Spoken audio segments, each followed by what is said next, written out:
On a big slate, there's a smorgasbord of options. So let's look for some value here. Who is your favorite low-price center tonight, Pete?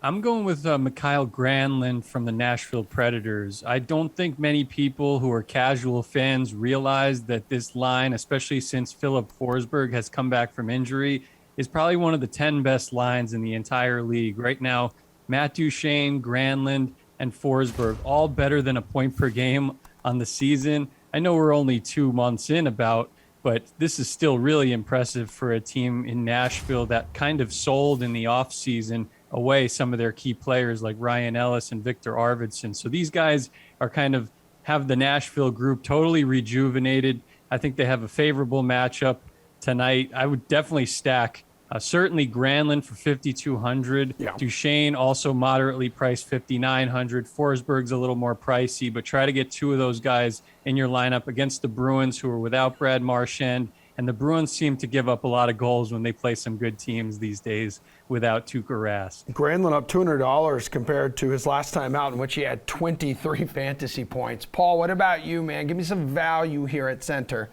You know what? Pete's onto something there with Granlund. The Leafs were interested in him in the offseason. I know for a fact, and they were close to acquiring him. Can you imagine that offense added to what they have already? That's a shot for you, AJ. That's one of many today, by the way. Wow. 15 points in his last 10 games, facing a Bruins club that is really showing they're a one-line team, and two-thirds of that line will be on the ice tonight. The other third we talked about. But it's not your father's button-down tight defensive model of Bruins that we're seeing this year with neither Swayman or Allmark reminding anybody of Tuukka Rask.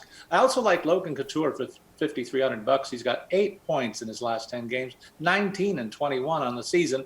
He's their number one center and a model of scoring consistency this season, facing a depleted New York Islanders lineup that is struggling through the first quarter of the campaign, currently on an 8-game losing streak. I think it's going to be 9 after tonight.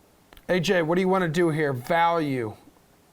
Yeah, so with Jack Hughes coming back for the Devils, we kind of expected New Jersey to move Nico Hischier down to the second line, but that hasn't been the case in their first game back. They have him anchoring that line alongside Jack Hughes, moving to the wing, putting both those young guns on the top line. And so I really like Hischier here at 4,700. Sure, he's stuck in a 9-game goal drought, but he has 6 helpers over that stretch. And the fact that he's so cheap makes him too hard to pass up on. And I also like Vinny Trocheck tonight. I know he's been, completely absent for their last several games, but he's 4,200 and they're playing Ottawa tonight. Like, you have to use the Hurricanes against Ottawa, and Vinny Trocheck won't break the bank for you. All right, now, we've got some money in our pocket now, guys. Who are you going to pay it for at wing, Paul? Well, I'll tell you, it's not going to be Alex Ovechkin. He tops the list at $9,700, and he's hosting a Chicago club that will start Fleury in goal. And as AJ would know, the flower is rolling, allowing only 9 goals against in his last 6 games. He also has a long book of knowledge against the Grade 8 as a former division foe, so I fade the Caps leader tonight. Instead, I look at the most obvious top option that I would consider as Jonathan Huberdeau of the Panthers for his favorable matchup. $7,000 the price tag. He has the softer matchup, as I say, against the visiting Sabres, and has been better than a point-a-game player this season on the high-octane Panthers offense. You know his ownership is going to be high tonight. For me, though, the best bet in this range appears when I look at the Minnesota Wild's Kirill Kaprizov to continue to build on his recent hot streak. He's tied with the Grade 8 with 15 points in his last 10 games, added 32 shots on goal in the last 10 tilts, and he faces a Devils club that's given up 20 goals in their last 6 games. I think he's going to have much lower ownership when compared to the other wingers in this high-rent district on the DK board, but he has a more favorable matchup than most of the other big prices on the board there. Dude almost scored 40 DK fantasy points like a week ago. That's insane against Winnipeg. AJ, what do you want to do here at wing, man? Who are you paying up for?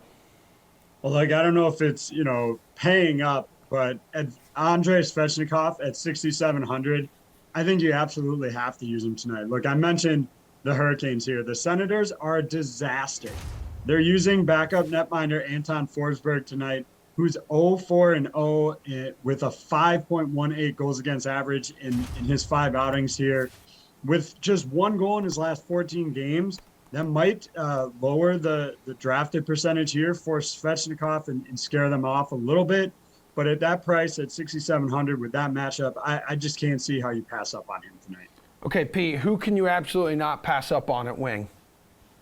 I'll go with someone in the middle range. I think you can't pass up on exposure to the Dallas Stars top line, Rupe Hintz, Jason Robertson, Joe Pavelski. Those guys were absolutely buzzing the whole game the other day against the Carolina Hurricanes, one of the elite teams in the league.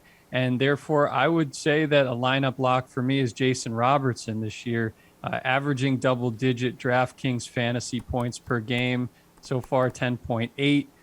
Has been really productive and has been instrumental in Hintz turning his season around. Our rankings on NHL.com/fantasy for most fantasy formats have Rupe Hintz back in the top 100 forwards, back in the top 100 overall players as well.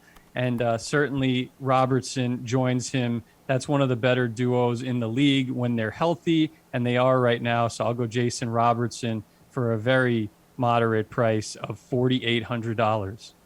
AJ, what's the best play back on the blue line? Well, outside of the Hurricanes, the other team with the big juicy matchup tonight is the Florida Panthers going up against Buffalo. And so I think that's a good opportunity to pay up for Aaron Ekblad at 7,300 here.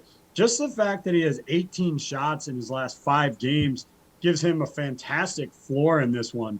You add in the 7 points over that stretch, including 3 power play helpers, and you got to find a way to work him into the lineup here. All right, Pete, talk to me, dude. Back on the blue line. Yeah, so I'm going with Dmitry Orlov here for the Washington Capitals. I mean, this guy has 7 points in his past 5 games. Washington, juggernaut offense, like we always talk about. I know they had a bit of a step back the other day, but in terms of they still scored a bunch of goals against the Panthers. And I still think that the matchup against Chicago is very ripe for Ovechkin to bounce back from a rare pointless outing. Certainly for Orlov to continue his hot hand and for a very cheap price in Orlov. Of course, he's the number 2 defenseman behind John Carlson. So you can get him for only $3,900, Dmitry Orlov. But he has, of course, that Russian connection with all the top guys on the Capitals at even strength. So I think that you got to tap into the Washington Capitals in this matchup. Even though Fleury's been playing better, like Paul said, the floodgates could open at any time. Fleury could have a good game and a .920 save percentage and still allow 3 or 4 goals here. Paul, it sounds like there's a couple lopsided games tonight in the NHL that you guys have mentioned multiple times. Buffalo and Florida, Ottawa, Carolina. You want to target one of them for your defenseman? You know what? The guys covered 2 of the 3 players that I was looking at. The third one is Oliver Shillington playing this season with Calgary. He's been a key part of a stingy defense in the league, the stingiest one in the league, actually, but has been pairing that with a breakout offensive start this season with 13 points in 21 games played.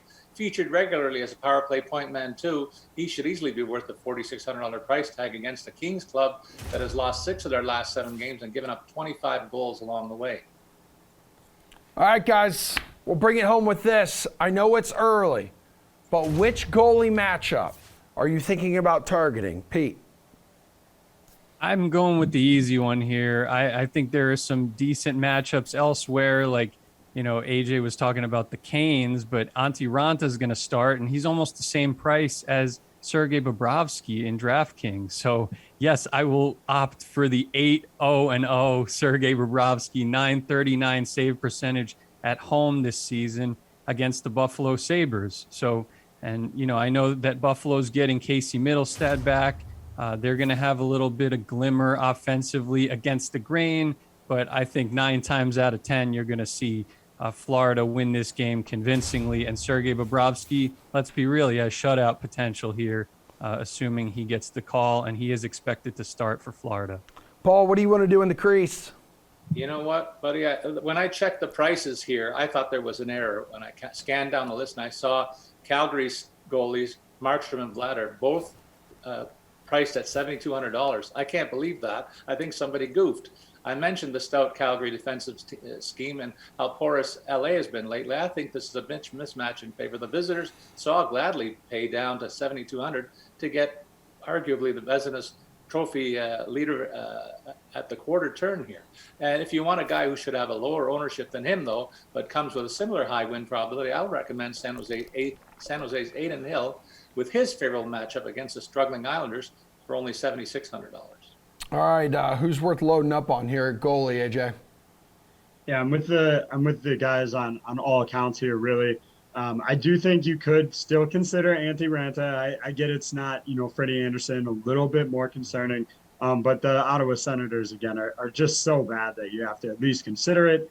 I do like Bobrovsky, but I think ultimately I'm going to fall on Adin Hill here for the San Jose Sharks. That offense for the Isles is averaging just 1.88 goals per game. That's second worst in the league, which is shocking that there's a team worse offensively than that. But yeah, Adin Hill won't cost you as much at $7,600.